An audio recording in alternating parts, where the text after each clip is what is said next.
Title: Medieval Germany, Between Empires, Legends. And Shadows, what would you think if I told you that, during the Middle Ages, Germany wasn't a country at all, but a massive puzzle of hundreds of pieces that rarely fit together? That its emperor could be crowned by a pope, yet still be challenged by local princes who ruled from their own castles? How can a powerful empire exist when every fortress is practically its own world? Today, we travel into the heart of medieval Germany, a land of knights and merchants, of powerful cities and tiny villages hidden among endless forests. A land where legends were born, where conflicts shaped centuries, and where a fragmented world slowly formed what would one day become the German identity. The journey begins, imagine standing in a thick European forest. The sunlight barely reaches the ground. The air is cold and damp. And in front of you rises a stone castle that seems to grow straight out of the earth. This castle isn't just a fortress. It's a miniature state with its own laws, its own armies, its own taxes, and above all, its own ambitions. This is Ce Sacrum Romaeoli Roman. Empire ran enormous political structure that dominated Germany and much of Central Europe throughout the Middle Ages, an empire that, in theory, united all its lands under the authority of an elected emperor. But in reality, each region acted almost completely independently.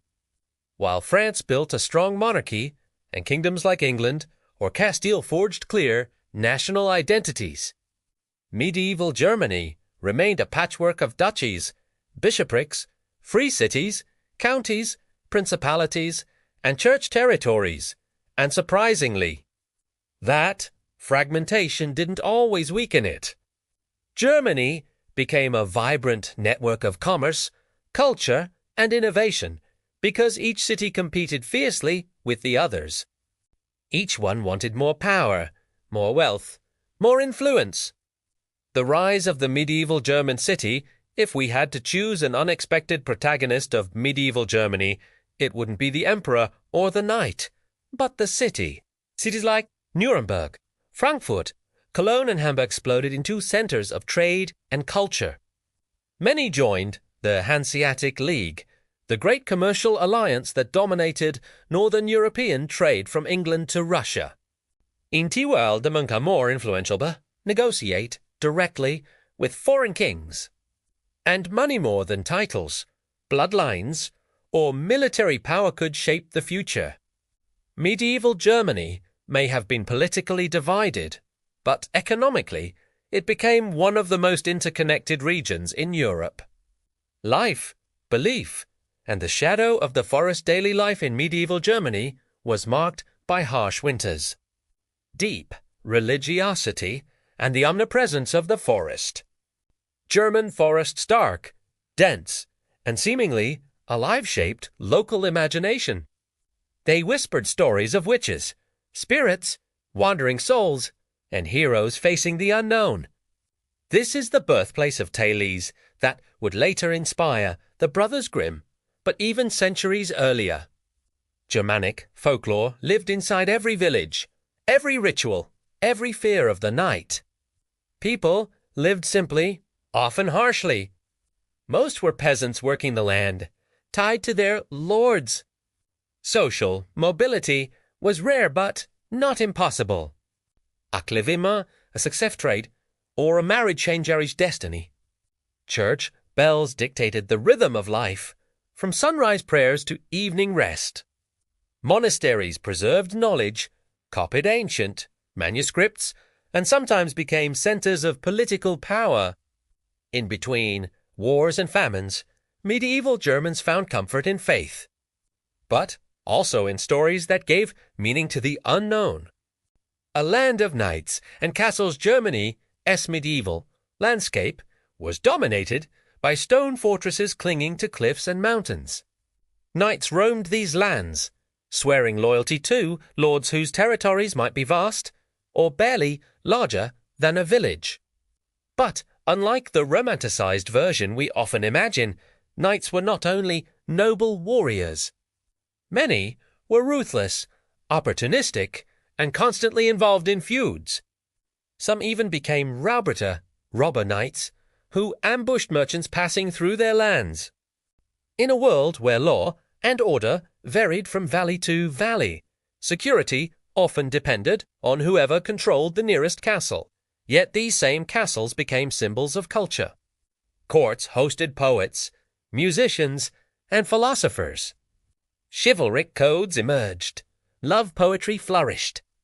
And the image of the knight warrior, half-gentleman spread across Europe.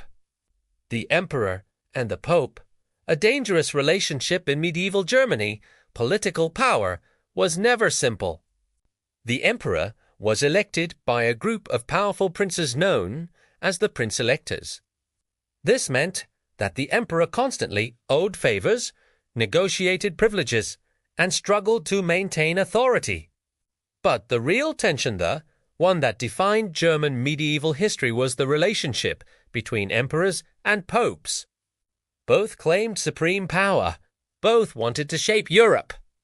Both believed God supported them. Conflicts like the investiture controversy, where emperors and popes fought over who could appoint bishops, shook the entire empire. Emperors marched to Italy. Popes called for rebellions. Alliances shifted constantly. Germany's political fragmentation wasn't an accident. It was a side effect of centuries of power struggles at the highest level. The unexpected twist, Germany's greatest power, didn't he come from its emperor halfway through the Middle Ages? Something surprising became clear. Germany's greatest strength wasn't its emperor, its armies, or its noble families. It was its cities. While kings elsewhere centralized their kingdoms, medieval Germany built an economic powerhouse. The Hanseatic League controlled maritime trade in the north. Cities like Augsburg and Nuremberg dominated land routes in the south. Local craftsmen produced metalwork, weapons, glass, cloth, and art that traveled across the continent.